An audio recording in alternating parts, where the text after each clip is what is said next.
Eco Tejas world class electric bike అతి తక్కువ ధరలోనే.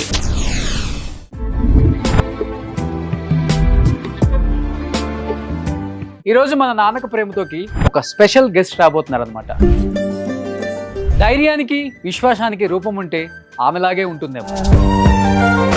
ఆమె ధైర్యం ఆపలేని వెలుగులా వెలిగింది.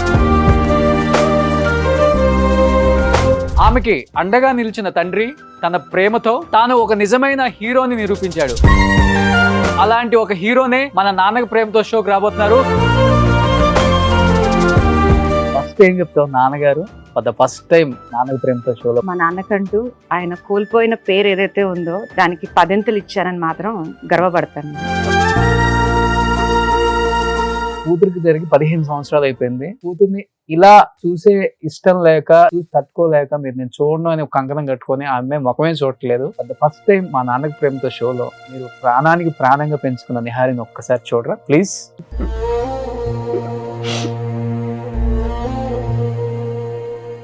ఇదే దీని మూలకనే నేను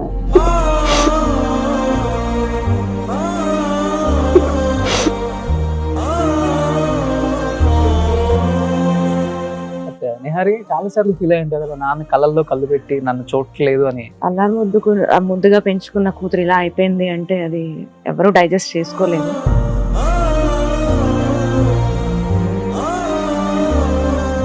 అటెంప్ట్ చేసేటప్పుడు ఒక్కసారి నాన్న మైండ్ లో తెచ్చుకున్నాం. అసలు కిరోసిన్ పోసుకున్న తర్వాత మా మధ్యన ఆల్మోస్ట్ 1.5 hour కన్వర్సేషన్ జరిగింది. తల్లిదండ్రులుగా మాట్లాడుతున్నారు తప్ప నన్ను ఒక కూతురుగా అసలు తనకున్న ప్రాబ్లం కి వదిలేసే అబ్బాయిని అన్న ధైర్యం నాకు ఇవ్వట్లేదు.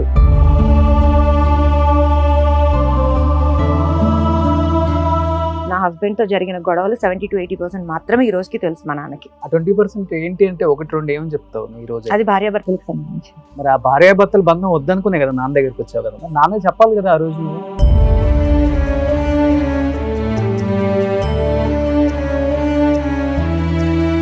ఇప్పుడు నేను సింగిల్ గా ఉంటున్నాను ఆల్మోస్ట్ 15 years నుంచి. నేను ఇప్పుడు సేఫ్ గా ఉన్నానని మీరు అనుకుంటున్నారా? ఏదో ఒకటి ఉంటుంది అంటే నాలాంటి అమ్మాయిని ఇలా అంటున్నారు అంటే ఒకవేళ మ్యారేజ్ అయ్యి హస్బెండ్ వదిలేసిన ఆడపిల్ల అంటే సొసైటీలో ఇంకెంత చిన్న చూపు ఉంటుంది. దానికి భయపడ్డారు.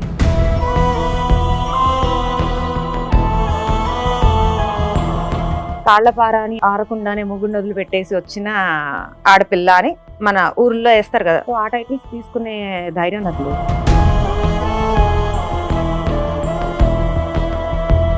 సంపాదించినంతా కూడా పాప హెల్త్ గురించి అప్పుడు పెట్టేశారు కదా. 13 లక్షలు పోయాను ఒక సంవత్సరం.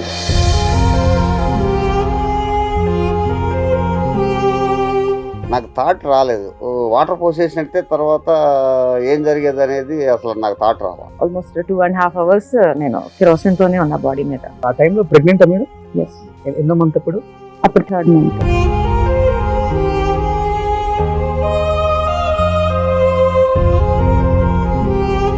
నిప్పు మీ మీద ఉన్నప్పుడు ఏం భరిస్తున్నారు? ఒక పక్క ఆలోచిస్తున్నారు, ఒక పక్క కడుపులో బిడ్డ. ఏం చెప్తారు? ఒక చిన్న టాస్క్ మీకు. సో ఒకసారి క్యాండిల్ అండ్ మ్యాచ్ బాక్స్ ఒకసారి తెప్పించండి.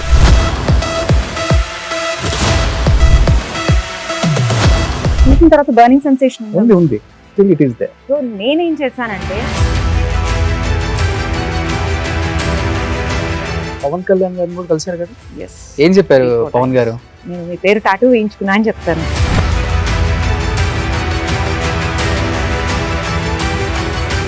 years డ్రైవింగ్ స్కూల్ మెయింటైన్ చేశాను. ఏ ఆడపిల్ల కూడా నా దగ్గర నేర్చుకున్న తర్వాత తన సొంత కారుతో నేను హైదరాబాద్ నుంచి అవనగడ్డ వచ్చాను లేదా హైదరాబాద్ లో ఆఫీస్కి వెళ్ళానని ఎంతవరకు అన్న ఆడపిల్ల లేదు. కానీ నేను నెల రోజుల కొత్త కారు కొని 15 రోజులు తన నుంచి ఇవాళ సిటీలో ఏ పక్కకైనా తనే తోలు. దాని గురించి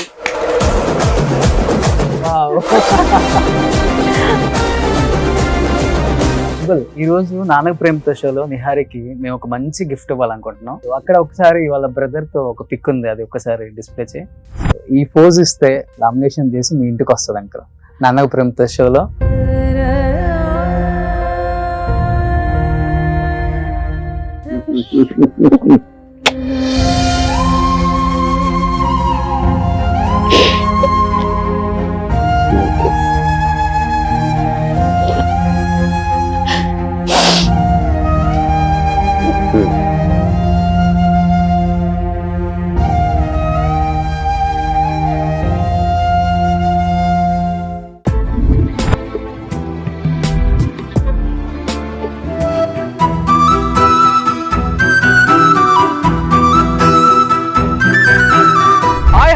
వెల్కమ్ టు నాన్నక ప్రేమతో.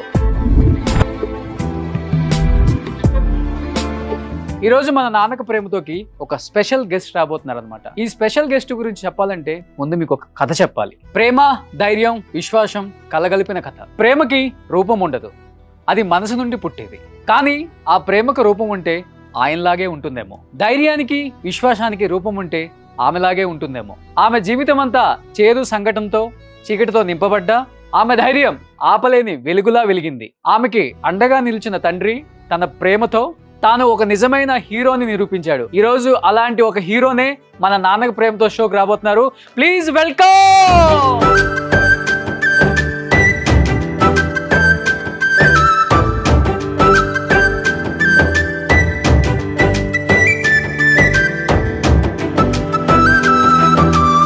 First of all thank you uncle, thank you so much. ఎందుకంటే ఫర్ ద ఫస్ట్ టైం మీరు మీడియా ముందుకు వచ్చి ఈరోజు నాన్నక ప్రేమతో షోలో మీ పాపతో పార్టిసిపేట్ చేయటం నిజంగా మా అదృష్టం. ఎందుకంటే నిహారి చాలా ఇంటర్వ్యూస్ ఇచ్చుండొచ్చు, తనకు జరిగిన అన్యాయం గురించి పోరాడి ఉండొచ్చు.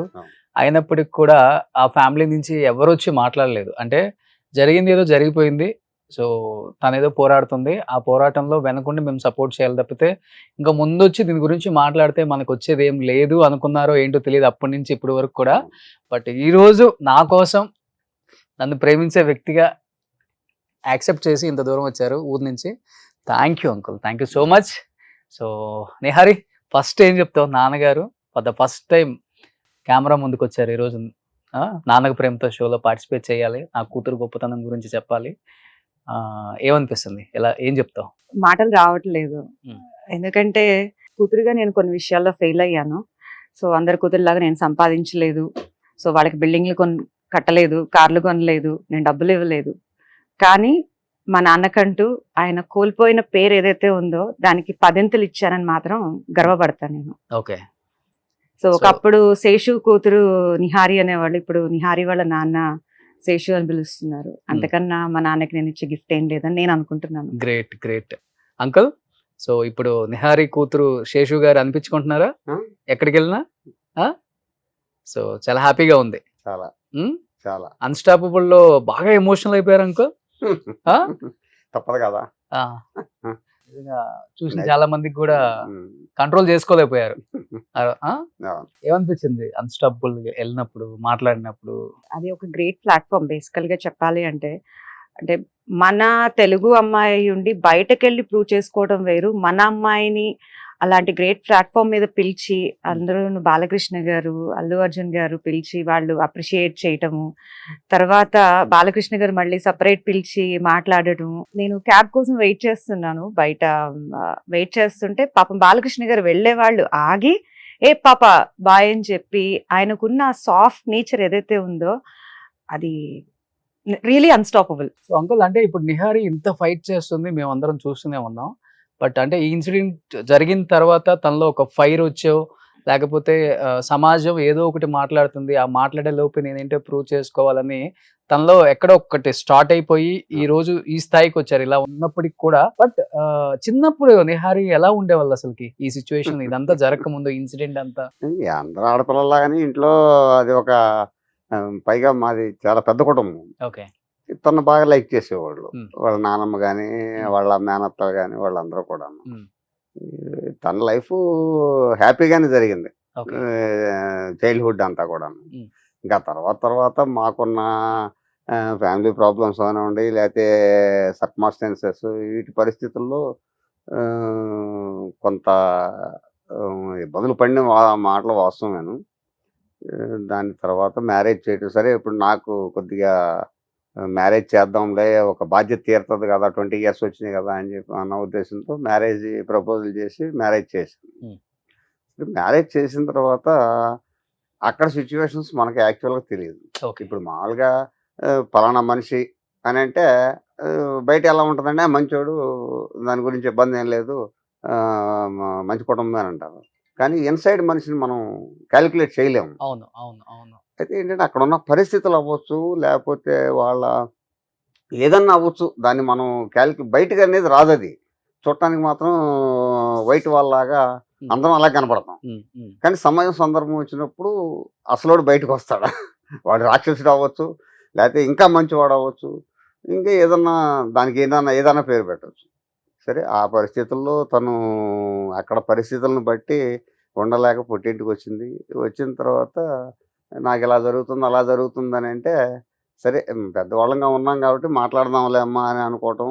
తర్వాత మరి ఇప్పుడంతా కూడా ఫోన్ టెక్నాలజీ అంతా వచ్చేసింది కదా! మరి ఫోన్‌లో వాళ్ళేమన్నా మాట్లాడుకున్నారో, కిచులాడుకున్నారో ఏం తెలీదు. సరే ఇట్లా సూసైడ్ అటెంప్ట్ చేసింది. చేసిన తర్వాత నేనేం చేశానంటే గవర్నమెంట్ హాస్పిటల్‌కి తీసుకెళ్తే బతికించరు అనేది నాకు తెలిసినంత వరకు. ఎందుకంటే వాళ్ళు ట్రీట్మెంట్ చేయరు. అవునవునవును. ఎందుకంటే వాళ్ళ దగ్గర సరైన ఎక్విప్‌మెంట్ ఉందా లేదా అనేది మనకు తెలీదు. మనం రూ. 10 పెట్టి టాబ్లెట్ కొనుక్కురావడమో, లేకపోతే వాళ్ళు చెప్పిన ఇంజెక్షన్ తీసుకురావడానికో అక్కడ అవైలబిలిటీ ఉండదు. ఇప్పుడున్న పరిస్థితుల్లో ఇంకా కొద్దిగా టెక్నాలజీ పెరిగి మీలాంటి వాళ్ళు షూట్ చేసి ఇక్కడ అది లేదు, ఇక్కడ ఈ అవసరం లేదు, లేకపోతే అక్కడ బాగుండలేదని కొద్దిగా ఫోకస్ అయిన తర్వాత సిస్టమ్ మారింది. ఇటువరకు మరీ శాంతం 15 ఏళ్ల క్రితం అంటే హాస్పిటల్స్ అన్ని ఎంత మురిగ్గా ఉండాలో, ఎలా ఉండాలో అలా ఉండేవి. అవును. అందుకని నేను చేశానంటే ఏమైనా సరే బతికించాలన్న ఉద్దేశంతో ప్రైవేట్ హాస్పిటల్‌కి ఒక తీసుకెళ్ళాను. తండ్రిగా కూతురు మీద చాలా మరి ప్రేమ ఉంటుంది కదా ఇంకా. అది తప్పదు కదా! ఆ. న్యాచురల్. ఉమ్. దాన్ని బట్టి ప్రైవేట్ హాస్పిటల్‌కి తీసుకెళ్తే వాళ్ళు కూడా ఇంకా ట్రీట్మెంట్ మొదలుపెట్టిన తర్వాత ఏమన్నా 40,000 అయినాయి, 30,000 అయినాయి, లేకపోతే 5,000 అయినాయి, 10,000 అయినాయి అంటే తీసుకొచ్చి పెట్టడమే సరిపోతుంది. ఒక రోజున ఒక వారం రోజులు పోయిన తర్వాత మా ఫ్రెండ్ వాళ్ళ అబ్బాయి డీఎం డాక్టర్. ఆయన వచ్చి చూసి బయటకొచ్చి నా దగ్గర ఏం అనలేక ఇంటికెళ్ళిపోయి వాళ్ళ ఫాదర్‌తో చెప్పాడంట. నాన్న అంకుల్ విపరీతం ఖర్చు పెట్టేస్తున్నాడు. ఖర్చు పెట్టిన తర్వాత బయటకొస్తది బతికి. తర్వాత ఏం చేసుకుంటాడు ఆ అమ్మాయిని. ఖర్చు తగ్గించమని చెప్పండి అని కూడా డైరెక్ట్‌గా చెప్పాడంట. నాతో చెప్పలే. ఆయన నాకు ఫోన్ చేశాడు. చేసి ఏంటి పిల్లాడు గొడవ చేసేస్తున్నాడు. నువ్వు మరి నీ ఆలోచన ఎట్లా ఉందో ఏంటో అని కూడా నన్ను ప్రశ్నించడం జరిగింది. ప్రశ్నించితే ఇప్పుడు చచ్చిపోవాలని ఎవరో కోరుకోరు. చంపేయాలని కోరుకోము. ఏదో ఆర్థికంగా నాకున్న సర్కిల్‌ని బట్టో, లేకపోతే నా పరిస్థితిని బట్టో వాళ్ళు 10,000 అంటే 10,000, 20,000 అంటే 20,000 మెడిసిన్ అంటున్నారు, అది అంటున్నారు, ఇది అంటున్నారు తీసుకొస్తున్నాము. మరి బ్రతికింది. ఈ బ్రతికిన అమ్మాయిని ఇంటికి తీసుకెళ్ళిన తర్వాత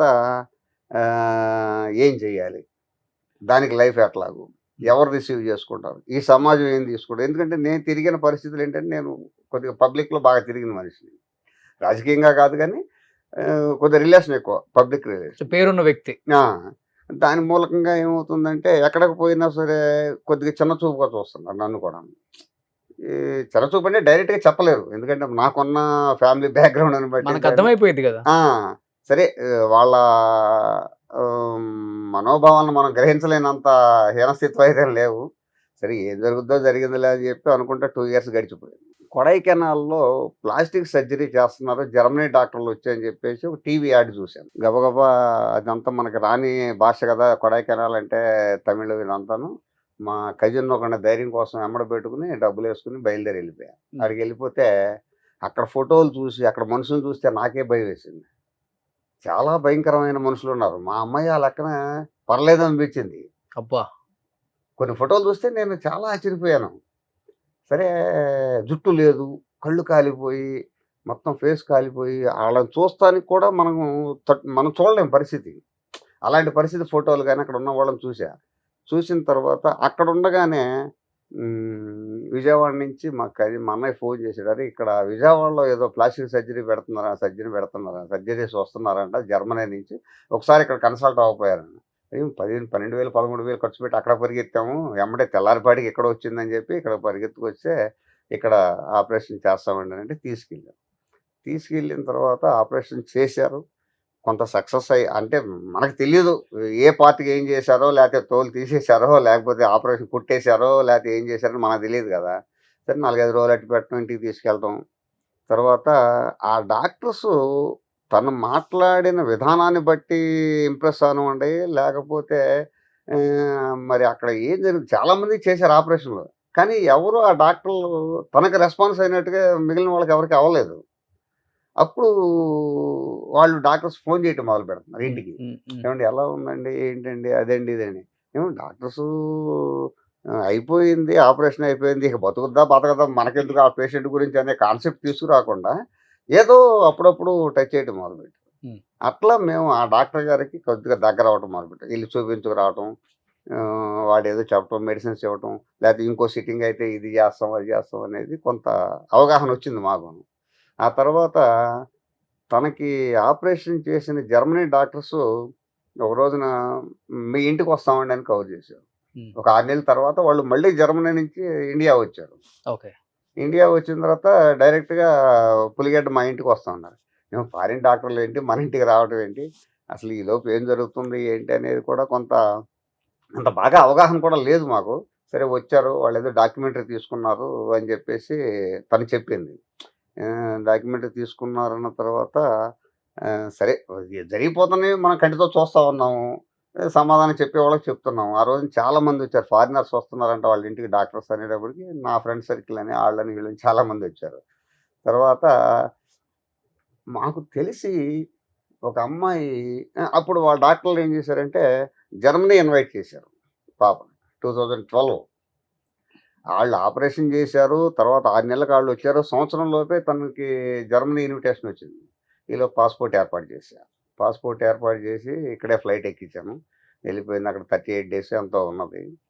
తర్వాత ఇండియా వచ్చిన తర్వాత అప్పుడు తను అక్కడ దిగిన ఫోటోలు కానీ ఇవన్నీ కూడా ఒకటి జనంలోకి స్ప్రెడ్ అవుతున్నాయి. ఏంటి కాలిపోయినమ్మా, ఏంటి జర్మనీ వెళ్ళటం ఏంటి, మేము ఇంతంత ఖర్చు పెట్టి చదువుకున్నాము, లేదా డబ్బులు ఉన్నాము, అమెరికా వెళ్ళాలంటే ఇబ్బంది పడిపోతున్నాం, మమ్మల్ని ఎవడ పిలవట్లేదు అనే కాన్సెప్ట్లో ఉండిపోయారు. ఎందుకంటే మా చెవులకి వినపడతా ఉంటాయి కదా ఒక్కొక్కళ్ళు అనుకునే మాట.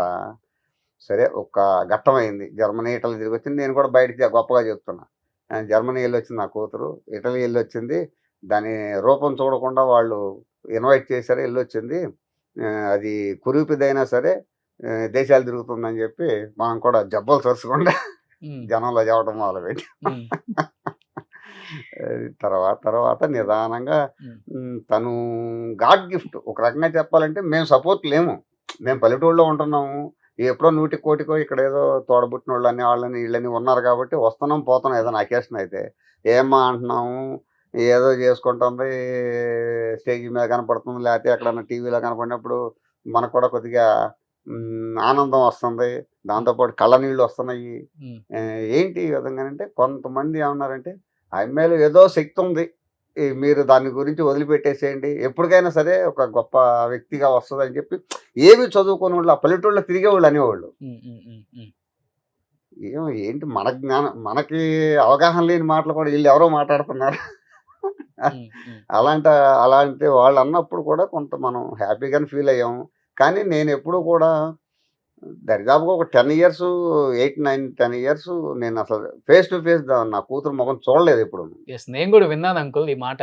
చూడలేదు. ఎందుకంటే కూతుర్ని గారాభంగా పెంచి గుండెల మీద పెంచుకొని ఆడపిల్లని ఎంత ఇష్టంగా పెంచుకుంటారో ఒక తండ్రి అందరికి తెలిసిన విషయమే.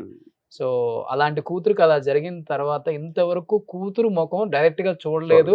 ఎక్కడన్నా ఫంక్షన్లో కనపడ్డా గానీ నేను ఇప్పుడు మీరు కిందకి నా రూమ్ లో కూర్చున్న దగ్గర నుంచి ఇక్కడికి వచ్చిన దాకా కూడా అబ్జర్వ్ చేశాను. మీరు అలా పక్కన ఉన్నారనే కానీ తనకెళ్ళి ఇంతవరకు చూడలేదు.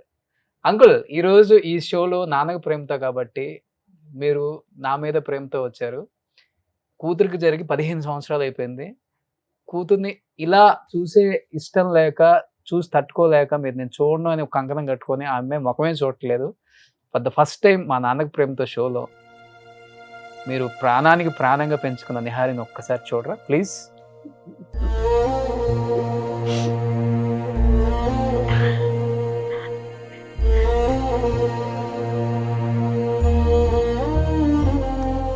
ఇదే దీని మూలకనే నేను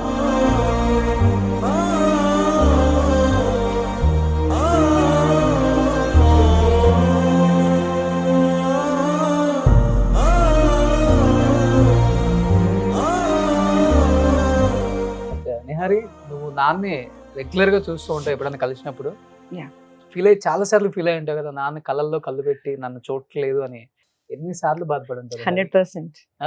నేను ఆడపిల్లని, నేను ఒక కూతుర్ని.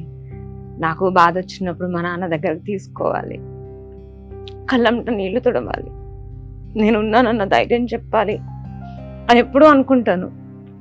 కానీ నేను వాళ్ళని తప్పు పట్టను.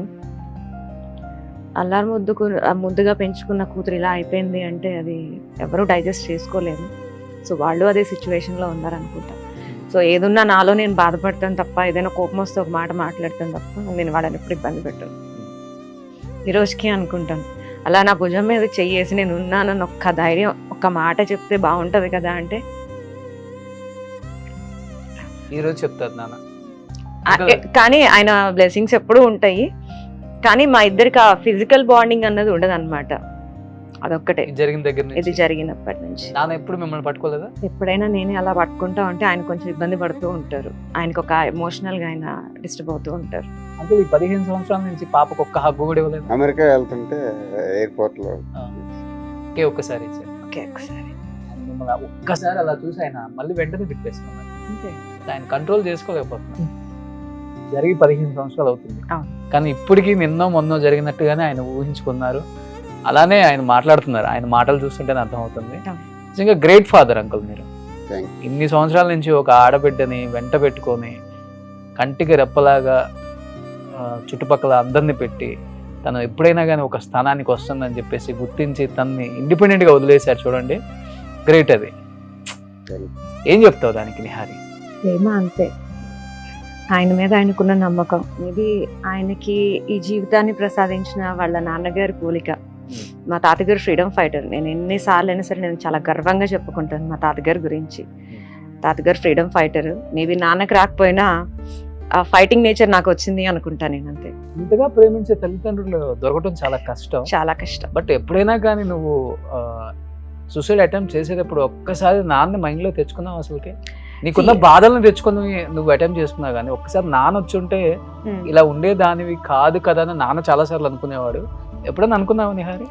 బేసికల్ గా అక్కడ మా మధ్యన కన్వర్సేషన్ జరుగుతుంది ఆ టైంలో. అంటే కిరోసిన్ పోసుకున్న తర్వాత మా మధ్యన ఆల్మోస్ట్ 1.5 hour కన్వర్సేషన్ జరిగింది.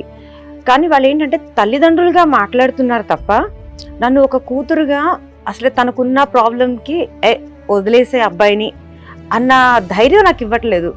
అమ్మ ఆడపిల్లవమ్మ, సొసైటీ ఏమనుకుంటుందమ్మా, కాంప్రమైజ్ అవ్వమ్మా, ఇవన్నీ కామన్ అమ్మా, మధ్యతరగతి కుటుంబం అన్నట్టు ఒక సొసైటీని దృష్టిలో పెట్టుకుని తల్లిదండ్రులుగా మాట్లాడారు. ఆ టైంలో నాకు ఆప్షన్స్ లేవు. సో అట్లాగే నా లైఫ్లో మా ఇద్దరి మధ్యన జరిగిన కొన్ని సంఘటనలు వాళ్ళకి నేను చెప్పలేను, వాళ్ళు అర్థం చేసుకోలేని స్టేజ్లో కూడా ఉంటారు. ఈ రోజుకి ఎగ్జాక్ట్లీ సినారియో ఏంటి అన్నది ఈ రోజుకి మా ఫాదర్కి తెలీదు. కేవలం ఒక 70 to 80% మాత్రమే నా లైఫ్లో నా హస్బెండ్తో జరిగిన గొడవలు 70 to 80% మాత్రమే ఈ రోజుకి తెలుసు మా నాన్నకి. ఆ 20% ఏంటి అంటే 1-2 ఏమని చెప్తావు ఈ రోజు? అది భార్యాభర్తలకు సంబంధించి. మనం 10 లీటర్ల గంగిగోవు పాలలో ఒక్క నిమ్మ బొట్టు చాలు మొత్తం పాడైపోవటానికి, ఒక ఆడపిల్ల మనసు విరిగిపోవడానికి. ఒక్క భార్యాభర్తల బంధం వద్దనుకునే కదా నాన్న దగ్గరికి వచ్చావు కదమ్మా. వచ్చాను, నాన్న చెప్పాలి కదా ఆ రోజు నువ్వు. కానీ అలాంటి భార్యాభర్తల మధ్య ఏ కూతురు ఇట్లాంటి విషయాలు తల్లికి కూడా చెప్పుకోలేని సంఘటనలు నేను ఫేస్ చేశాను. నాకు ధైర్యం ఒక్కటి ఇచ్చుంటే అది వేరే రకంగా ఉండేది. బట్ జరిగిందైతే మాత్రం నా మంచికే అనుకుంటాను. నాన్న ధైర్యం రాలేదా మీకు? బేసికల్ గా డాడీ కన్నా నేనే ధైర్యవంతురాలు. Yes, okay. డాడీ కన్నా నేనే ధైర్యవంతురాలు. ధైర్యవంతురాలు అయినప్పుడు కూడా అటెంప్ట్ తీసుకున్నావు కదా నువ్వు. కానీ బతికి సాధించాను కదా, బతికి చూపిస్తున్నాను కదా. చచ్చిపోవడం ఎవరైనా చచ్చిపోతారు, దెబ్బ తగలటం ఎవరికైనా తగులుతుంది. కానీ ఆ దెబ్బ నుంచి లైఫ్ లెసన్ నేర్చుకుని మళ్ళీ బౌన్స్ బ్యాక్ అవడం it's highly impossible. I'm openly challenging to everyone. Okay. But ఆ టైంలో ప్రెగ్నెంట్ మీరు? ఓకే. అదొకటే రిగ్రెట్ నా లైఫ్లో. నాకు ఎన్నో మంత్ అప్పుడు? అప్పుడు థర్డ్ మంత్. అంటే 50% 55%, 3rd to 4th degree burns. Okay. Only upper body? Only upper part of my body. Okay. ఇంట్లోనే చేశారంట? మా ఇంట్లో. ఇంట్లోనే? ఇంట్లో ఎవరు లేరు? నేను నా మిస్సెస్ ఉంటాను. అయితే సరే ఇంకా ఇవన్నీ చెప్పుకోలేము. అంటే ఇంట్లో ఉండి తన సేవ్ చేసేలో అంత బంద్ అయిపోయిందంటే అంటే తను పోసుకున్న తర్వాత కాటన్ బట్టలు, నైట్ డ్రెస్. మేము ఊహించింది ఏంటంటే పోసుకున్నది మనం ఏదో డిస్కషన్ పెట్టాము అంటుంది, కాసేపు అంటుంది, మనం ఏదో గొడవ చేస్తున్నాం, అట్లా కాదు ఎట్లా కన్నాం. కానీ నాకు థాట్ రాలేదు. వాటర్ పోసేసినట్టే తర్వాత ఏం జరిగేది అనేది అసలు నాకు థాట్ రావాలి. ఓకే. పోసాము, పోసింది అలా అలాగే ఉండిపోయింది. అంటే బాడీ మొత్తం వాటర్ పోసినట్టే అంటుకునేది కాదు కదా అని అసలు అది రాలేదు. ఇప్పుడు తర్వాత మీలాంటి ఆయన కానీ అరే ఇంతసేపు గంట సేపు డ్రెస్ మీద కాటన్ డ్రెస్ మీద కిరసనాలు పోసుకుందాం అంటున్నావు కదా, నీళ్ళు పోయలేకపోయావా? అసలు నాకు స్టన్ అయిపోయా. అంటే మీరు వాటర్ పోయలేదు? వాటర్ పోయలేదు. తను పోసుకున్న తర్వాత అంటించుకోలేదు. ఆ, 1.5 hour డిస్కషన్ జరుగుతుంది. తర్వాత కామ్ అయింది. కామ్ అయితే మేము లోపలికి వచ్చాము, తను బాత్రూంలోకి వెళ్ళింది. తర్వాత బయటకు వచ్చి మేము ఇంట్లోకి వెళ్ళిపోయిన తర్వాత బయటకు వచ్చింది. కామ్ అయిపోయింది కదా, కోపం తగ్గింది కదా, అంత డిస్కషన్ జరగట్లేదు కదా అనుకున్నాం. అప్పుడు అటాక్. ఓకే, అప్పుడు పోసుకుంది 1 hour తర్వాత ఆల్మోస్ట్ 1.5 hour, బాత్రూమ్ లో 1 hour, ఆల్మోస్ట్ 2.5 hours నేను కిరోసిన్ తోనే ఉన్నా బాడీ మీద. 2.5 hours. People doesn't know anything about this. నేను పర్టికులర్ గా చెప్తున్నాను. అందరూ అనుకుంటారు ఆవేశంతో చేసింది ఎట్లా ఉంటుంది, వెళ్ళామా కిరోసిన్ పోసుకున్నామా అంటించేసుకున్నాం, అది కాదు. నేను ఫ్యూచర్ లో వచ్చే సర్కమ్స్టేషన్స్ ఏంటది, అసలు నా ఫ్యూచర్ ఎట్లా ఉంటుంది, బేబీ ఎట్లా ఉంటుంది, ఒకవేళ అబ్బాయిని వదిలేసి వస్తే సొసైటీలో నేను ఎలాంటి ప్రాబ్లమ్స్ ఫేస్ చేయాలి, each and every pin point నేను ఆలోచించాను. ఓకే, సో ఈ రోజు నేను క్వశ్చన్ అడుగుతున్నాను.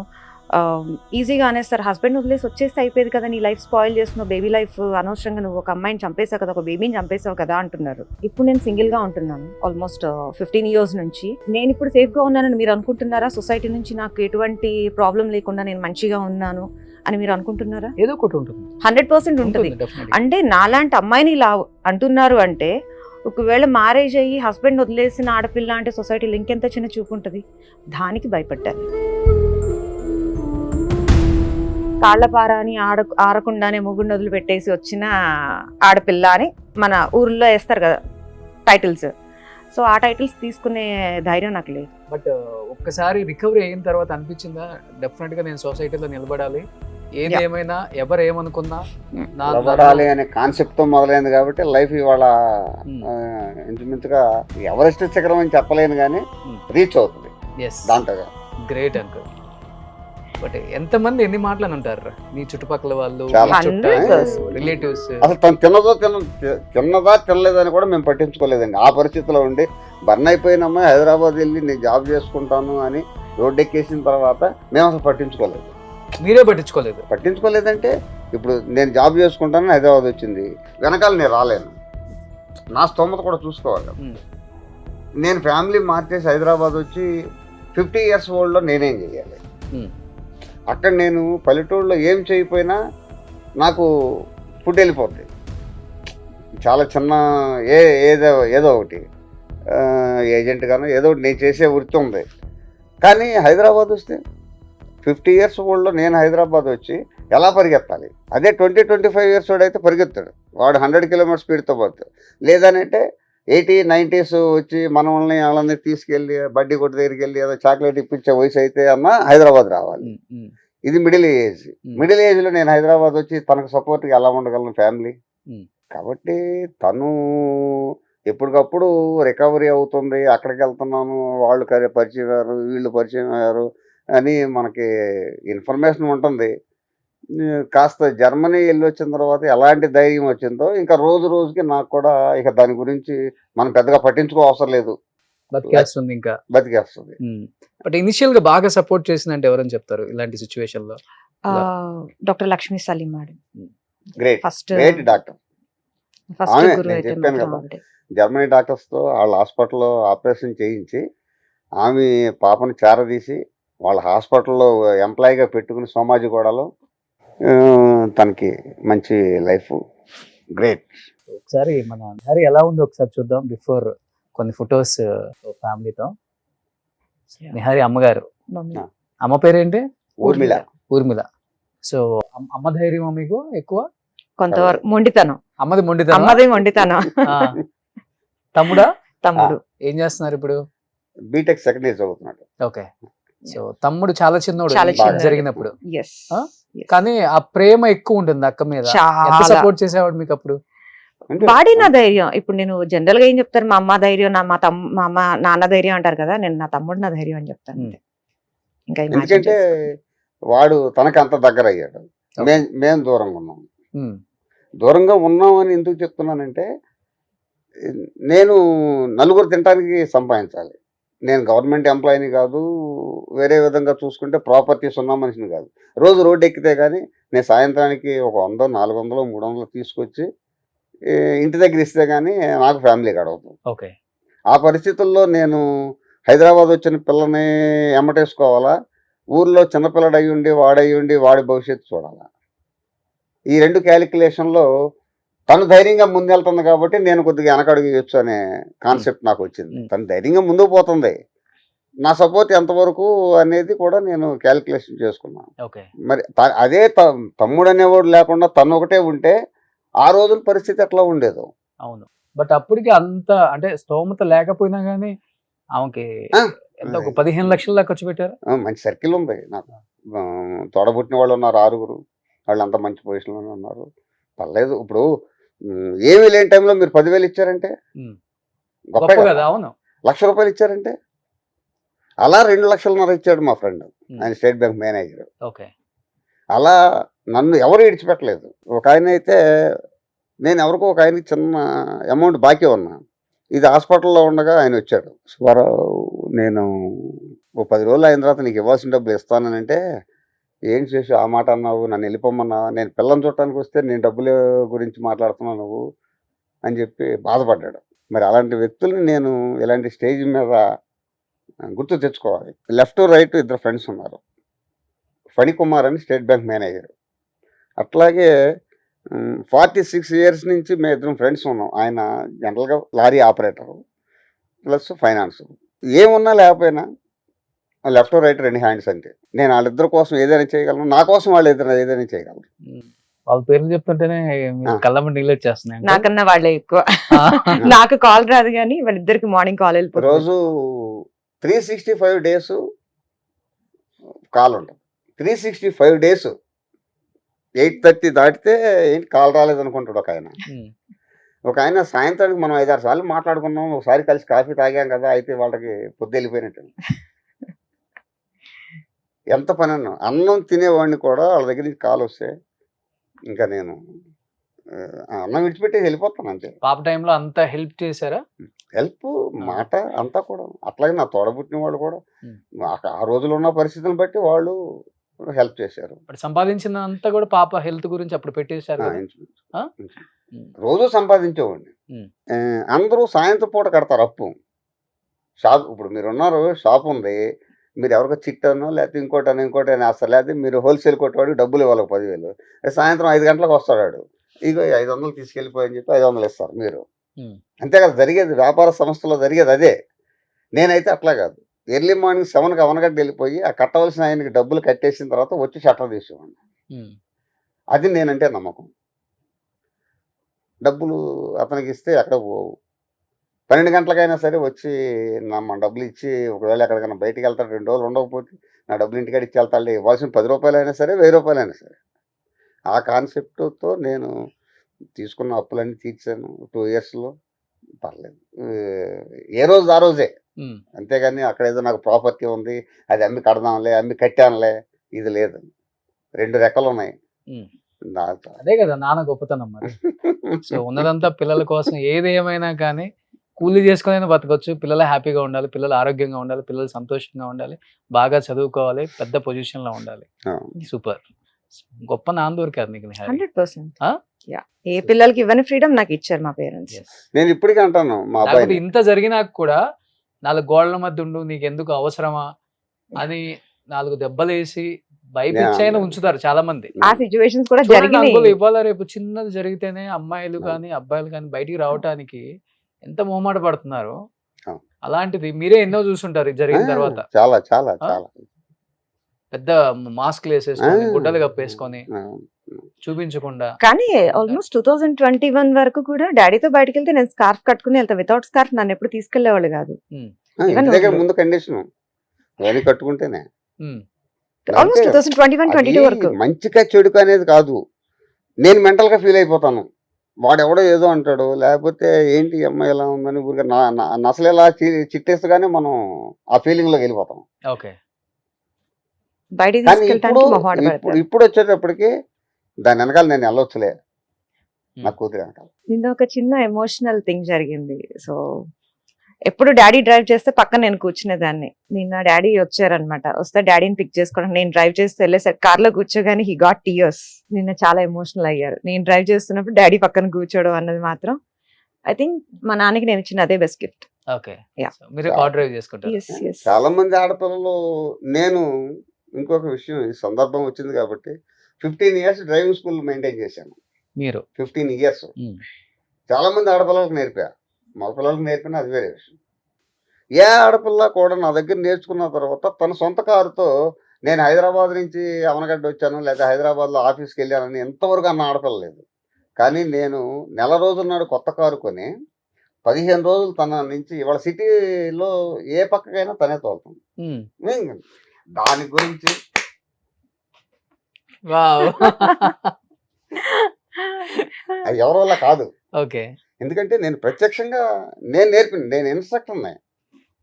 ఇంతవరకు నా దగ్గర నేర్చుకున్న ఆడపిల్లలు ఎవరు కూడా అంకుల్ నేను కారు ఇండివిజువల్గా వేసుకెళ్ళిపోతాను అని అన్నవాళ్ళు లేరు. అయితే తను నేర్పమంది. నా మిస్సెస్ ఇబ్బంది పడుతుంది, 2 వీలర్ కొని తీసుకొచ్చా. ఏ తండ్రి కూడా పిల్లలకి కారు నేర్పకూడదు.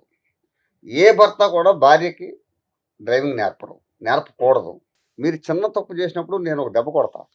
బయట వాడిని కొట్టాను అనుకోండి, వాడు ఫీల్ అవ్వడు, నేను డబ్బులు ఇస్తున్నాను మా గురువు అనుకుంటాడు. కానీ ఇక్కడ ఫీలింగ్ తండ్రి ఫీలింగే ఉంటుంది, ఎదురు తిరగచ్చు.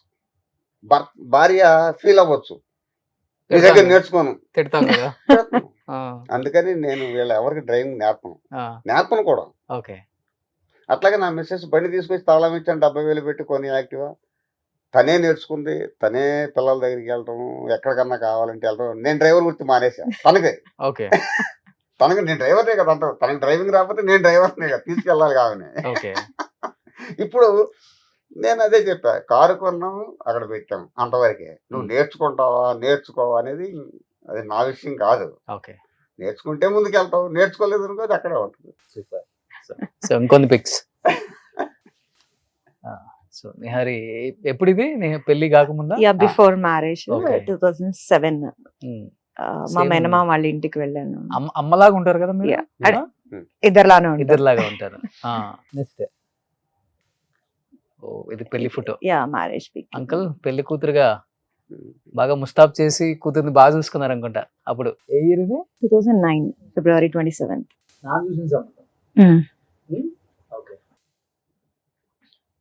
That was my last pic. Incident అయ్యే ముందు తీసుకున్న పిక్ అది. మీ తమ్ముడు అది చాలా అందంగా ఉంటుంది కదా. నెక్స్ట్ తమ్ముడు. తమ్ముడు. ఓకే. ఎక్కువ ధైర్యం నాన్నకన్నా తమ్ముడే ఎక్కువ ఇచ్చాడు అనుకుంటా. ఎస్. నేను అంత ఇంటిమసీ ఉండదు, ఎందుకంటే నేను వేరే చోట ఉంటాను. వాడు 2 రోజులు సెలవులు వస్తే అక్కడ దగ్గరికి వెళ్ళిపోతున్నాను, వచ్చేస్తాడు బస్సు. నేను రాను. ఏమంటే నా పరిస్థితులు ఉన్నాయి కదా అక్కడ. అవునవునవును. నెక్స్ట్ పెద్ద న్యూస్ అప్పుడులో ఇది. ఇది నా లైఫ్ స్టోరీ మలయాళంలో రిలీజ్ చేశారు, నా లైఫ్ స్టోరీ బుక్ ఇది. సో ఇది నాకు one of the beautiful memory అనుకోవచ్చు, ఒక మైల్ స్టోన్ అనుకోవచ్చు నా లైఫ్ లో. ఇది మన తెలుగులో కాకుండా మలయాళంలో వచ్చింది. మలయాళంలో అక్కడ ex minister and current MLA Shri doctor MK Muneer, ఆయనకి పబ్లిషింగ్ హౌస్ ఉంది. ఆయన పంతం పట్టి నా లైఫ్ స్టోరీ రిలీజ్ చేయించారు 2017లో. వావ్. నాన్న ఇది లాస్ట్ ఇయర్ అయితే. సో అమ్మాయి సక్సెస్ చూసిన తర్వాత మటుకు మీకు ఆనందం అవతల లేదనమాట. ఇంకా నాకు ఉన్న సర్కిల్ కూడా నిన్న ఒక రిటైర్డ్ ఆర్టీఓ, అంటే నేను యాక్చువల్గా ఏంటంటే లైసెన్సులు ఇవన్నీ ఇప్పిస్తుంటాను, ప్లస్ పాస్పోర్ట్లు ఇప్పిస్తుంటాను మా ఊర్లో. చాలామంది ఫోన్ చేశారు, శేషు అన్స్టాపబుల్ వాళ్ళ పర్సనల్ ఫేస్బుక్లో పెట్టారు, ఇతను నాకు ఫ్రెండ్ అని, మా ఫ్రెండ్ వాళ్ళ అమ్మాయి అని, మనకు ఒకసారి మన ఇంటికి వచ్చాడు ఈయన చిన్న హెల్ప్ చేశాడు వాళ్ళ అమ్మాయి అని, ఇట్లా కథలు ఈ 3-4 రోజుల నుంచి ఇంక అదే పరిస్థితి. అది చూసిన వాళ్ళందరూ కూడా సరే థ్యాంక్ గాడ్ అనుకున్నాం, ఇంకంతకన్నా చేయగలిగింది ఏం లేదు. ఇప్పుడు దేవుడి ఇది లేనిదే మనం ఏం చేయలేము. అవును. భగవంతుడు అనేవాడు ఉన్నాడా లేడా అనేది అది వేరే విషయం, మనం దాని గురించి మాట్లాడవసరం లేదు. ఉన్నాడు, ఒక శక్తి ఏదో మనం నడిపిస్తూ ఉంది. కాబట్టి అది అంత డౌన్ఫాల్ అయిపోయి ఇంట్లో నుంచి కురూపిగా రాలేని పరిస్థితుల్లో ఇవాళ ప్రపంచానికి ఒక అమ్మాయి నిహారి మండలి అనే అమ్మాయి ఉన్నది అని వాళ్ళ స్క్రీన్ మీద కనపడుతుంటే అదంతా కూడా ఒక బాధను మర్చిపోయాం ఇంచుమించుగా. కానీ ఒక నిజంగా మనం ఇప్పుడు క్యాండిల్ చిన్న డ్రాప్ వేసుకుంటేనే తట్టుకోలేం. ఎస్ అలాంటిది నిహారి అసలుకి అలా ఫుల్ బర్న్ అయిపోతుంటే ఇంట్లో నువ్వు అసలు ఆ పెయిన్ ని అసలు ఎలా అనుభవించావు, అసలు ఎలా దాన్ని తట్టుకోగలిగావు అనేది నిజంగా పెద్ద టాస్క్. Yeah. అది పెద్ద టాస్క్ అయితే దాంట్లో నుంచి బయటపడిన తర్వాత సో విధిని గెలిచిన ఒక వీర వనిత అంటారు చూసావా, అది గెలిచి మళ్ళీ బయటకు వచ్చి సొసైటీలో ఇలా ఉన్నావంటే వ్యాపారం గ్రేట్. అసలు వ్యాపారం చేసే ఆడవాళ్ళు ఉన్నారు, అనేక రంగాల్లో ఉన్నారు. అది ఎడ్యుకేషన్ అవ్వండి, వ్యాపారం అవ్వండి, ఇంకోటి అవ్వండి. కానీ ఇలా ఒక బర్న్ అయిన విక్టిమ్ బయటకు వచ్చి ధైర్యంగా నిలబడి ఈ సమాజంలో తనకంటూ ఒక ప్రత్యేక స్టేజ్ ఏర్పాటు చేసుకుని చూసారా, దానికి నేను హ్యాట్స్. సూపర్. మీరు అన్నారు పోసుకున్న తర్వాత డిస్కషన్ జరుగుతుంది ఇంట్లో, 2 hours తర్వాత నేను ఇంకా బర్న్ అయిపోయి ఇంకా అంటించుకోవాల్సి వచ్చింది నిప్పు అన్నారు. ఏంటి అసలు మీ అసలు నిప్పు అంటించుకున్న తర్వాత కూడా రకరకాలుగా ఆలోచిస్తాం కదా మనం, బతికితే ఒకలాగా బతకపోతే ఒకలాగా. 100%. ఇంకా ఆ టైంలో అది ఉండదు. లేదు, నేను ఆలోచించాను. తను ఆలోచించుంటది. నేను ఆలోచించాను. మీ ఫీలింగ్ ఏంటి అసలు ఆ టైంలో? మొత్తం నిప్పు మీ మీద ఉన్నప్పుడు బాడీ మీద అది ఆ పెయిన్ భరిస్తున్నారు, ఒక పక్క ఆలోచిస్తున్నారు, ఒక పక్క కడుపులో బిడ్డ. ఏం చెప్తారు దాని గురించి? దీని ముందు ఒక చిన్న టాస్క్ మీకు. సో ఒకసారి క్యాండిల్ అండ్ మ్యాచ్ బాక్స్ ఒకసారి తెప్పించండి. ఇప్పుడు మీరు నాతో మాట్లాడుతున్నారు కదా, సో మీ మైండ్ లో సమ్ థాట్స్ ఏవో ఉంటాయి, నేను అవేం అడగను. సో క్యాండిల్ డ్రాప్ వేసుకున్న తర్వాత మీ ఫీల్ ఏంటో చెప్పండి. ఒకసారి క్యాండిల్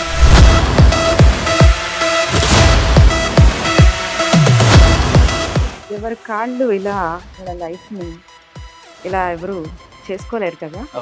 సో నా చెయ్య కాలాలని నేను అనుకోను. ఒక్కసారి మీకు మీరు ప్రయత్నం చేయండి, మీరు చేయండి, మీరు తీసుకోండి.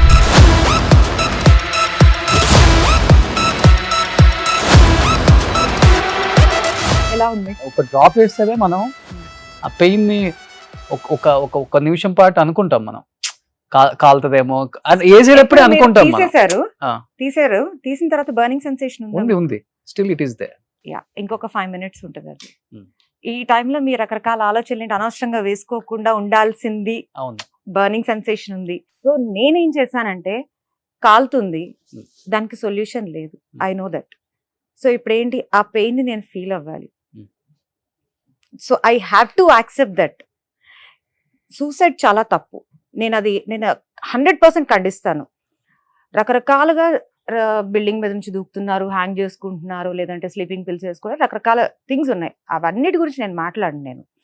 కానీ ఏదైనా సరే ఇలాంటి ఇన్సిడెంట్స్ అనుకోని సందర్భాల్లో కూడా జరిగినప్పుడు నాకు అయిపోయింది, నాకు కాలిపోయింది అనటం కాదు, దాన్ని రియాలిటీని మనం మార్చకుండా అసలు అది నాకెందుకు జరిగింది, సో దీని నుంచి నేను ఎలా బయటపడాలి, లేదా అట్లీస్ట్ నా కడుపుకి నేను తినాలి. నా మీద కొంతమంది ఇన్వెస్ట్మెంట్ పెట్టుంటారు పేరెంట్స్, ప్రేమ కావచ్చు, డబ్బులు కావచ్చు, ఏదైనా వాళ్ళ టైం కావచ్చు. సో వాళ్ళకి బర్డెన్ అవ్వకుండా మనకి మనం బయటపడాలి అన్న ఆలోచన ప్రతి ఒక్కళ్ళు చేయాలి. నేను అది చేశాను. జరిగింది ఏదో జరిగిపోయింది, జరిగింది. తర్వాత గురించి నేనే ఆలోచించాలి, అంతే అంతే. ఇప్పుడు ఉరిశిక్ష విధిస్తారు, ఎంతో మంది ఎన్నో రకరకాల తప్పులు చేస్తూ ఉంటారు. సో వీళ్ళందరికీ ఉరిశిక్ష విధించిన తర్వాత కూడా నీ చివరి కోరిక ఏంటని అడుగుతారు జనరల్ గా. అవును, నీ చివరి కోరిక ఏంటని చెప్పినప్పుడు వాళ్ళు డిజైర్ చెప్తారు, నాకు ఫుడ్ అంటారు, లేదా వాళ్ళని కలవాలి, వీళ్ళని కలవాలి అంటారు. సో అట్లాగే మాలాంటి వాళ్ళని ఇలాంటి ఇన్సిడెంట్స్ జరిగిన తర్వాత నువ్వు తప్పు చేసావు, నువ్వు నీ లైఫ్ స్పాయిల్ చేసుకున్నావు, నీ ఫ్యామిలీ ఇబ్బంది పడుతుందని కాదు, దాని నుంచి మేము బయటకు వచ్చే ప్రయత్నం చేస్తున్నప్పుడు మమ్మల్ని ఇంకా కుంగదీయొద్దు అని చెప్తాను నేను. సో సమాజంలో వాళ్ళే ఎక్కువ మంది ఉంటారు. 100%. ఈ పెయిన్ కన్నా సొసైటీ నుంచి వచ్చే పెయిన్ ఎక్కువగా ఉంది. దాంతో కంపేర్ చేస్తే బర్న్స్ పెయిన్ నాకు nothing. I'm talking about my self. అది నాకు నథింగ్. ఇనిషియల్ ఎక్కువ భరించావమ్మా? భయంకరంగా భరించాను. ఎందుకు బ్రతికానా, ఫైట్ చేసేదాన్ని, నన్ను ఎందుకు బతికిచ్చారు అని చెప్పి, నీ స్వార్థం కోసం నన్ను బతికిచ్చారు. వాళ్ళకి పాపం ఫ్రస్ట్రేషన్ వస్తే, చస్తే చచ్చిపో, మాకు సంబంధం లేదు, ఇంకా అనవసరంగా బతికిచ్చాం. వాళ్ళ పెయిన్ వాళ్ళకు ఉంటుంది, ఎందుకంటే వాళ్ళు మనీ స్పెండ్ చేయగలరు కానీ వాళ్ళ ఎమోషన్స్ నా మీద స్పెండ్ చేయలేరు కదా. సో అట్లా. ఎక్కడ ఇన్స్పైర్ అయ్యావు లైఫ్ లో గట్టిగా ఏదో ఒకటి సాధించాలి నేను, I have to prove myself, yes. అన్న నోట్లో మూపించాలి బై బర్త్ మా బ్లడ్ లోనే ఉంది. ఉంది. కానీ అది ఆ మాట మాత్రం యుద్ధంలో గెలవడం అంటే శత్రువుని చంపటం కాదు, శత్రువుని ఓడించడం. ఆ డైలాగ్ మాత్రం నా లైఫ్ ని కంప్లీట్లీ చేంజ్ చేసింది. అప్పటి వరకు ఏంటంటే ఆ అబ్బాయి మీద రివెంజ్ తీర్చుకోవాలి, పెళ్లి చేసేసుకున్నాడు, నేను ఇట్లా సఫర్ అవుతున్నాను, నేను సర్జరీస్ అవుతున్నాయి, నాతో ఎవరు మాట్లాడలేదు, అది నా మైండ్ లో బాగా పడిపోయింది. First లో. లేదు, బర్న్స్ బెడ్ మీద ఉన్నప్పటి నుంచే లేదు, నన్ను నేను ప్రూవ్ చేసుకోవాలి. సో అన్నట్టు అప్పుడు one by one national Geography some ఛానల్స్లో ట్యాబు అని స్టోరీస్ ఇట్లాంటివన్నీ చూసి ఓహో నాకన్నా ఇంకా దీనమైన స్టేజ్లో చాలా మంది ఉన్నారు, so I'm in a very better position అన్నట్టు వాళ్ళతో లైఫ్ కంపేర్ చేసుకుని నేను బయటికి ఎట్లా రావాలి. పవన్ కళ్యాణ్ గారిని కూడా కలిసారు కదా, ఎస్, ఏం చెప్పారు 3-4 పవన్ times. గారు? సో యాక్చువల్లీ కళ్యాణ్ గారిని కలిసిన ఫస్ట్ డే వచ్చేసి నాకు మీరంటే చాలా ఇష్టము, సో నేను మీ పేరు టాటూ వేయించుకున్నా అని చెప్పాను. ఆయన ఇలా Oh, ఇలా చూస్తూ ఉండిపోయారు. ఎక్కడ వేయించుకున్నారు? సో దిస్ ఇస్ ఓ పవన్ కళ్యాణ్. సో ఆయన ఇలా ఇలా చూస్తూ ఇలా ఒక 2-3 minutes ఇలా చూస్తూ ఉండిపోయారు. I still remember the feel. So ఆయన చాలా సంతోషం ఫీల్ అయ్యారు, చాలా హ్యాపీ ఫీల్ అయ్యారు. సో దాని తర్వాత ఇంకొక 2-3 times కలిసాను నేను. యా, సో అట్లా సో గ్రాడ్యువల్ గా వన్ బై వన్ మీలాంటి అందరి సపోర్ట్. ఇనిషియల్ స్టేజ్ లో ఏంటంటే అందరూ కూడా పడిన బాధ మీద ఫోకస్ చేశారు తప్ప నా డిజైర్ ఏంటి, అసలు నేను దేనికోసం పనిచేస్తున్నాను, నా డ్రీమ్ ఏంటి అన్నది స్లోగా people are focusing on that. So దాని తర్వాత మీ మీడియా సపోర్ట్ వచ్చిన తర్వాత మీడియా ద్వారా చాలా బాగా మీరు ఎస్ నెక్స్ట్ లెవెల్ అదే కారణం. Yes only because of media.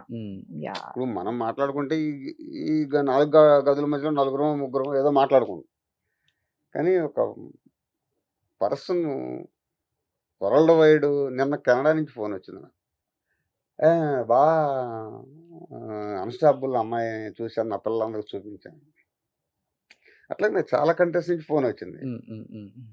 Relation ఉన్నారు కదా, రిలేషన్ నాకు పబ్లిక్ రిలేషన్ ఎక్కువ. ఓకే, ఇంచుమించుగా నేను పాస్పోర్ట్ ఇప్పించినప్పుడు ఎవరు కూడా విమానం ఎక్కడ లేడు, కొన్ని 100 మందికి ఇప్పించాను. ఓకే, నేను ఎక్కలేదు అని అన్నవాడు నాకు తెలిసి ఎవరు లేదు. ఓకే. నేను అప్పుడు అంటాను, అరే కాలిపోయి కురీపులాగా ఉన్న నా పిల్ల ఎక్కింది విమానం, మీరేంట్రా నా చెయ్యి హస్తవాసి, మీరు ఎప్పటికన్నా ఎక్కడికన్నా పోండి. ఓకే, ఎన్ని దేశాల నుంచి ఫోన్ వచ్చిందో తెలుసా నాకు? నాకే అన్ని కాల్స్ రాలేదు బేసికల్ గా, డాడీకి అన్ని కాల్స్ చాలా వచ్చినాయి. చాలా ఓకే. కెనడా నుంచి ఫోన్ చేసి ఆయన అయితే చాలా, ఒక ఆయన అయితే యుఎస్ నుంచి, వాళ్ళందరూ పెద్దవాళ్ళు, వయసులో పెద్దవాళ్ళు. ఇంకా దాన్ని ఏ వర్డ్స్ తో చెప్తాం ఇవాళ, వాళ్ళు మాట్లాడిన మాటలు మన దగ్గర అలాంటి. సో ఇప్పుడు మీరు హ్యాపీగా ఉన్నారా Obviously. అంకుల్? 100%. 100%. 100 కాదు, 200. రిగ్రెట్ గా ఫీల్ అయ్యారు ఫస్ట్ లో? 300 అనుకోవచ్చు, అంతే. 400, 500, 1000 అనుకోండి. ఓ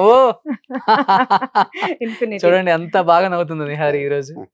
I mean to be frank చెప్పాలంటే నాన్న ఇంతవరకు ఇంత ఓపెన్ గా ఈ 15 సంవత్సరాలు ఎప్పుడూ మాట్లాడలేదు. డాడీ నిన్న నైట్ వచ్చారు, నాన్న తింటావా అన్నాను, ఏమొద్దన్నారు, పాలు తాగారు, మార్నింగ్ బ్రేక్ఫాస్ట్ చేస్తావా, ఈ 3-4 మాటలే మా మధ్యన కన్వర్జేషన్ జరిగింది అంతే. అది ఎవరు నమ్మరు. ఒకటే ఇంట్లో ఉంటాం, తమ్ముడు నేను డాడీ అందరూ ఉంటాం, నేను ఎప్పుడు కానీ మాట్లాడను. ఎక్కువ ఓపెన్ గా ఏది మాట్లాడరు. తిన్నావా అంతే, ఏం తిన్నావని కూడా అడగరు, తిన్నావా ఓకే, హెల్త్ ఎలా ఉంది ఓకే అంతే. సో ఈ రోజు నాన్న ప్రేమతో షోలో నాన్న first time daddy open up అయ్యారు నా ఎంటైర్ లైఫ్ లోనే. సూపర్. ఎలా అనిపిస్తుంది ఇప్పుడు? చాలా హ్యాపీ ఉంది, కానీ కూతురుగా ఫెయిల్ అయ్యాను, అది ఒక్కటే బాధ. కూతురుగా ఫెయిల్ అవ్వలేదా? కొన్ని విషయాల్లో ఫెయిల్ అయ్యాను. 400% సక్సెస్ అయ్యాను. మేబీ అది నాకున్న కొన్ని పాయింట్స్ లో అందరి కూతురులాగా మా నాన్నని చూసుకోలేకపోతున్నాను, ఒక్కటే బాధ. వస్తుంది, టైం వస్తుంది, యా, అన్నిటి టైం వస్తుంది. బట్ నాన్న ఇప్పుడు అలా ఫీల్ అవ్వట్లేదు. లేదు, తల్లిదండ్రులు పిల్లల దగ్గర నుంచి ఏం ఆశించరు, కానీ అది వాళ్ళ ప్రేమ ఒక్కటే ఆశిస్తారు, ప్యూర్ లవ్ ఉంటది, అదొక్కటే. ఏంటంటే సమాజంలో కొన్ని కుటుంబాలకి ఫైనాన్షియల్ మ్యాటర్ అవ్వచ్చు, లేకపోతే ఆర్థిక ఇబ్బందులు, ఏదన్నా అవ్వచ్చు, కానీ దాని మూలంగా కొంత ఎఫెక్షన్ తక్కువచ్చు, లేకపోతే ఇంట్లో 3-4 పిల్లలు ఉండి వాళ్ళ మధ్య ఏదో డిస్ప్యూట్ ఉండో, లేకపోతే ప్రాపర్టీ డిస్ప్యూట్ ఉండో, లేకపోతే బయట నుంచి వచ్చిన కోడళ్ళలో 2-3 అన్నదమ్ములు ఉంటే చిన్న చిన్న వాటికి ఏదో చేసుకోవటం, ఇవన్నీ కూడా ఏంటంటే వాటిని మనము సమాజంతో పాటు నడుస్తూ ఉంటుంది తప్ప అది మనం ఆపేది కాదు, ఆపలేము కూడా. అది నేను బాగా నమ్ముతాను. ఎవరి కుటుంబ పరిస్థితులు వాళ్ళకు ఉంటాయి. పెద్ద కుటుంబం ఇది ఇటువరకు అన్ని పెద్ద కుటుంబాలే, ఇవాళ చిన్న కుటుంబాలు అయిపోయినాయి. ఎవరికెవరు ముగ్గురు కూర్చుంటే టేబుల్ ముందు ముగ్గురు ఫోన్లు వేసుకొని కూర్చుంటారు. ఓకే. ఇంకా నీ గురించి నేనేమో మంచిగా మాట్లాడాలా, నువ్వు నా గురించి ఏం మాట్లాడాలి డెప్త్? ఉమ్. నీకేం బాధ ఉందని అడగటానికి ఏం లేదు. సెల్ ఉందా లేదా, సెల్ ఏంటి చూస్తున్నావు అని అన్నాం అనుకోండి, తండ్రి ఏదో వస్తుందని చెప్తారు, కాదని అనలేము. ఓకే. వాళ్ళు మనంతా అయిపోయారు కదా. ఓకే. అదే చిన్న చిన్న పిల్లలు అయితే ఓ దెబ్బ కొట్టగలం. ఉమ్. ఇవాళ ఆ చిన్నపిల్ల పెద్దవాళ్ళనన్నా మనం మాట్లాడించడానికి అవకాశం ఉంది, కానీ చిన్నపిల్లలు వాడు సెల్ లేని భోంచేయడు. మీరు ఏం చేస్తారు చెప్పండి? ఓకే. వాడు అన్నం తినాలి, సెల్ కావాలి. ఒక్క నిమిషం మీకు కోపం వచ్చినప్పుడే తీసి అవతల పెట్టగలరు. రోజు కూర్చోలేరుగా మీరు. వాడు భోజనం చేసినప్పుడు మీ పని మీకు ఉంటుంది, మీరు బయటికి వెళ్ళిపోతారు, మీరు ఎంప్లాయో వ్యాపారస్తులు ఏదో ఉంటుంది. వాడిని ఎన్నిసార్లు కోపగించుకుంటారు, అవును. వాడికి ఎన్నిసార్లు కాపలా కూర్చుంటారు. వాడు తిన్నప్పుడల్లా మీరు సెల్ ఫోన్ తీసి పక్కన పెట్టగలరు. అంకుల్, ఈ రోజు నాన్నకు ప్రేమతో షోలో నిహారికి మేము ఒక మంచి గిఫ్ట్ ఇవ్వాలనుకుంటున్నాం. సో అక్కడ ఒకసారి వాళ్ళ బ్రదర్ తో ఒక పిక్ ఉంది, అది ఒకసారి డిస్ప్లే చేయి. సో ఈ ఫోజ్ ఇస్తే లామినేషన్ చేసి మీ ఇంటికి వస్తుంది అంకుల్, నాన్నకు ప్రేమతో షోలో. నేను తట్టుకోలేను. మీ కూతురు అంకుల్, మీ రక్తం అది. Nihari please. For the first time uncle 15 years తర్వాత నిహారిని కళ్ళలో కళ్ళు పెట్టి చూస్తూ కూతురికి ఇది ఒక మంచి గిఫ్ట్, మెమరబుల్ గిఫ్ట్ నిహారికి మేము ఇవ్వబోతున్నాం అనమాట. సో దీన్ని పెద్దది లామినేషన్ చేసి నిహారికి అంకుల్ కి గిఫ్ట్ గా పంపుతాం. Thank you so so much. ఇది పెయింట్ వేసి పంపుతాం. Uncle please.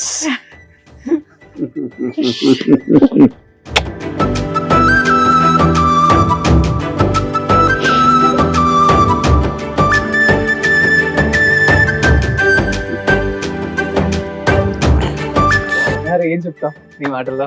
నాన్నకు ప్రేమతో. ఆ? నాన్నకు ప్రేమ. నాన్నకి ఎప్పుడు ప్రేమతోనే Okay. అందరం కూడా. Yeah. సో లాస్ట్ ఎక్స్పెక్ట్ చేయలేదు కదా. అస్సలు ఎక్స్పెక్ట్ చేయలేదు. సో అంకుల్, నాకు అసలు so thank you uncle, thank you so much. మంచి బిడ్డని కన్నారు. సో మంచి వాల్యూస్ తో పెంచారు. ఆ వాల్యూస్ తో పెంచారు కాబట్టి తనేంటో అని తను చూసుకోకుండా అద్దంలో తను చూసుకుంటే తన నిహారి ఏమో, కానీ బయట సమాజానికి తను ఒక సోషల్ సర్వీస్ చేసే ఒక గొప్ప అమ్మాయి, ఒక గొప్ప ఉమెన్.